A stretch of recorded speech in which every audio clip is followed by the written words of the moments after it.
Hi, I'm Joe Parisi. I'm the studio and audio director at Infusion. Hi, I'm Carissa Isolano, and I'm the art director here. And we're going to give you a sneak peek at Space Noir. So let's get started. Our game is about Hal Markham, a bounty hunter working off the books for the galaxy's largest corporation, Syntax. What we're looking at here is his garage and home in Dig City. There's a lot to do here, but we're going to cover that another time. Yeah, so let's jump right into the action. What we're about to show is pre-alpha, so a lot may change or is work in progress. We're always trying to improve the game, so a lot may change for release. This is a side quest where we've been hired to defend a black market dealer's ship depot until he can defend it himself. This is more on the lighter action side and not so much the heavier noir story elements that are in the game, which we haven't really shown yet, but that's not too far off. If you look in the top left corner, you can see our comlink for the game. Our comlink is where we display information such as different characters, different story objectives, or even just pieces of the environment that we want to show the player. What are you talking about? Where we are right now is on the surface of Argana, which is the blizzardy snow planet of our game. Our game has surface and space missions, so we're going to show you our surface mission today. Yeah, and what's really cool is as you play through the game, you'll be doing certain missions that will actually change the environment, and that will continue to be around when you come back and do later side quests and stuff like that. So it looks like we're almost at our objective here, that blue exclamation mark in the distance. Enemies. You can see on screen right now our radar pulse, which is really our answer to how to blend what the radar is doing into the game world so that we don't have to have this UI cluttering the screen or anything. It really keeps the player engaged in what he's doing. Yeah, we have these really huge environments and it really helps to navigate. You can see how nimble the ship is. We have it barrel rolling, doing 180s. It's really important for our game that not only you have strong offensive abilities, but really strong defensive abilities as well. We want lots of evasive maneuvers and being able to outmaneuver your opponents as opposed to just having stronger weapons. Going along with our minimalist HUD that we have for the game, one of the really cool features is that we actually display the health of the player on his ship, which is those nice little red pipes that are in the back. And as the player takes damage, you can actually watch those drain, which is really cool. We also have a reticle that doubles as your primary, secondary, and utility display for information.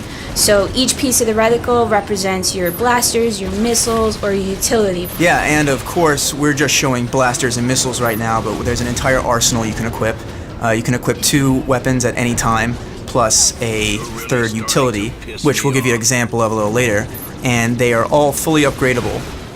And what's a cool thing about our upgrade system is it doesn't just increase the stats.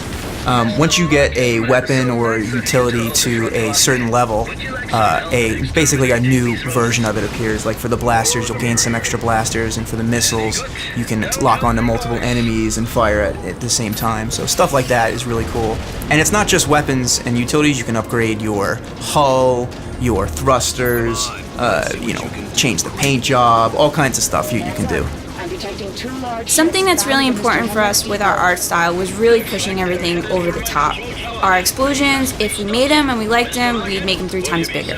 Our blaster feedback is really big. You get a lot of feedback in our game, and it keeps the game really exciting. Yeah, I really like the way when you see it splashes off the mountains and different objects and stuff. It's awesome. So it looks like some new powerful enemies have appeared, these big guys over here. They're not as easy as the grunts. You have to take out their weak points. So as we get close, it's time to whip out our utility, and boom, cloaked. The turrets lose track of me, and I can attack at will without having to worry about taking any more fire. Until, the cloak wears off, of course. And we've got a bunch of other utilities that do other exciting things like that.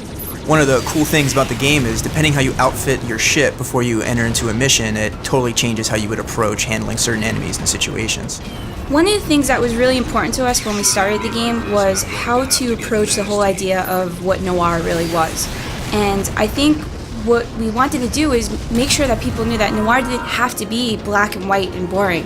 It was really important to us to show that we can have a fun, action-y kind of game and still keep a lot of the core elements that make Noir what it is. We played a lot of Star Fox. We've got a lot of really big fans of Rogue Squadron here. Yeah, the Rogue Squadron, we really love the intensity that feeling you got, you know, sweaty palms holding the controllers, trying to white knuckle it through the mission, which you really can't experience until you pick up the controller. And that's really what's so special about our game, is that we've looked at all these old classic games that meant so much to us and did our best to really combine all of our favorite elements from these games into just one big, huge experience. And that's it. Looks like we've saved the day. The ship depot is intact, just barely, smoking there. And Hal is going to head on back to his garage to collect on the bounty.